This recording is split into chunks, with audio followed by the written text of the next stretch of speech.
A thin gray drizzle dusts the university courtyard. Students shuffle past ancient ivy-choked buildings that stand stoic under a perpetual blanket of low-hanging clouds. The air tastes faintly of asphalt and stale coffee, mingling with the bitter tang of half-burnt cigarettes tossed carelessly on the cracked sidewalk. Damian Blackwood walks alone, hood pulled low, eyes fixed on the wet pavement. His footsteps echo hollowly against the stone walls. Yet somehow no one seems to notice. Clumps of classmates chatty, wide-eyed, and full of morning gossip veer around him like water flowing around a stray rock.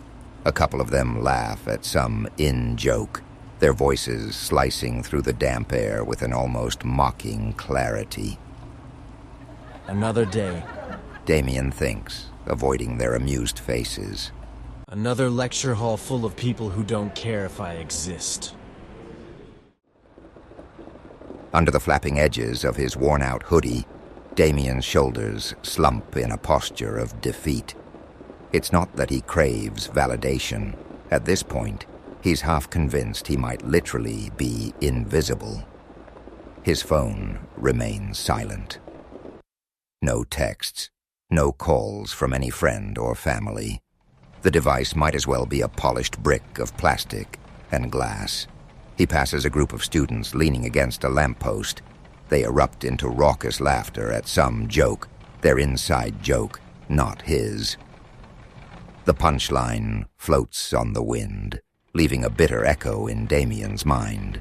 He forces himself not to flinch, but a small voice inside him mutters sarcastically, At least they're having fun. Maybe I'll star in their nightmares tonight. Nobody notices me in daylight anyway. A glimmer of dark humor, as if he's mocking his own insignificance. The campus itself feels drained of color buildings built from pitted limestone, streaked with grimy rainwater. Overhead, the sky churns with slate-colored clouds, promising more drizzle or perhaps a dismal downpour. Street lamps lining the walkways are still on, even though it's morning. They flicker as though uncertain they can chase away the gloom. Occasionally, Damian catches sight of ghostly reflections in the puddles at his feet-warped figures that might be illusions of passers-by or glimpses of his own loneliness. He once overheard someone call the campus architecture classic, but to him, it's oppressive.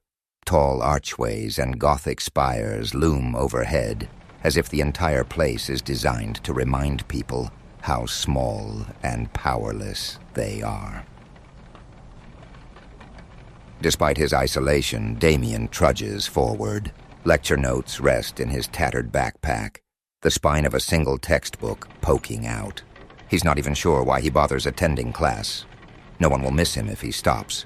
But there's a tired sense of obligation that drives him on.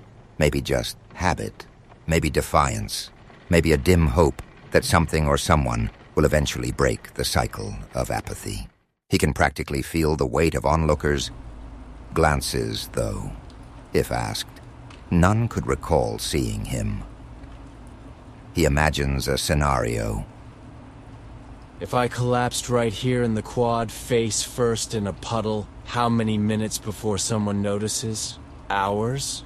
He almost smirks at the thought, a sliver of dark humor that stings more than it soothes. From the outside, the scene might look comically tragic. A tall, lean man with a hood overshadowing his eyes, surrounded by bright-faced peers who seem to exist in a separate dimension. Laughter and conversation swirl around him, never touching his bubble of solitude.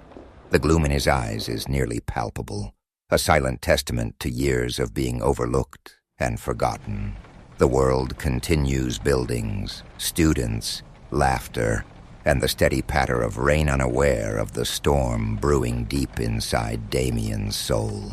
Because for now, he is just another shadow in the crowd, trudging to class while everyone else chases their future. But things will not stay that way for long. Rain-slick pavement glimmers under a flickering campus spotlight. Damian stands in the courtyard, halfway between a lecture hall and the student union, hands in his pockets. The words, all alone, no family to call him, no friends to text him, hover like a silent accusation in the sullen evening air. The sky hangs low, swollen with storm clouds, giving the distant city lights a sickly orange cast. A few students hustle by, shielding themselves under umbrellas or hoodies, their hurried footsteps echoing on wet concrete. None pay Damian any attention. A single discarded flyer flaps at his feet, plastered to the ground by drizzle. It advertises some welcome party, long since past. Just another missed invitation in a life full of them. Damian's shoulders sag in a posture that conveys a deep-rooted weariness. His gaze drifts to a group across the courtyard. They cluster around a phone, sharing jokes he will never hear. Lightning flashes, illuminating the stark text near him, all alone. It feels like fate has scrawled a label on his life. He exhales a bitter laugh under his breath. If I stand here long enough, maybe the words will wash away in the rain. Too bad I can't wash myself away just as easily. A faint pang of something akin to regret crosses his face. Then the scene shifts, plunging him into a memory. A swirl of noise and color. This cafeteria, though dingy, is bustling with energy-cheerful voices, the clatter of trays, and a hissing espresso machine behind the counter. Damian sits at a rickety metal table in the far corner. Everyone else banters in tight-knit groups or pairs, tossing crumpled napkins and sharing photos on their phones. Overhead lights hum a dull fluorescent tune, casting pale reflections on the linoleum floor. Tired wall posters proclaim, "Join our club," or "Movie night," littered with tearaway contact numbers that no one ever offered to Damian. The air smells faintly of stale fries and overbrewed coffee. Damian picks at a half-eaten sandwich, his appetite evaporated by the sense of not belonging. A tray of jostling students passes by, one of them gesturing wildly to punctuate a funny story, until they're gone, not sparing him so much as a glance. I might as well be a statue, he muses darkly. At least statues get pigeons once in a while. For an instant, the flicker of a smirk crosses his lips. A grim sort of humor. He finds it funny that he's more comfortable joking about his isolation than trying to break it. Suddenly, something on a nearby TV monitor catches his eye. A brief snippet of a superhero movie trailer, explosive action, triumphant music, heroes saving the day. Damian tilts his head. In my life, he thinks, I'm not even the sidekick. I'm the extra who never made the final cut. He pushes aside the last piece of his sandwich, stands, and walks out. The memory ends before the cafeteria door swings shut. Suddenly, the clamor of the cafeteria recedes like a distant echo, and Damian finds himself yanked into another memory this time. A lonely night in his cramped dorm room. A cramped dorm room with cinderblock walls painted in dingy off-white. Damian sits at a small desk, lit only by the glow of a cheap desk lamp.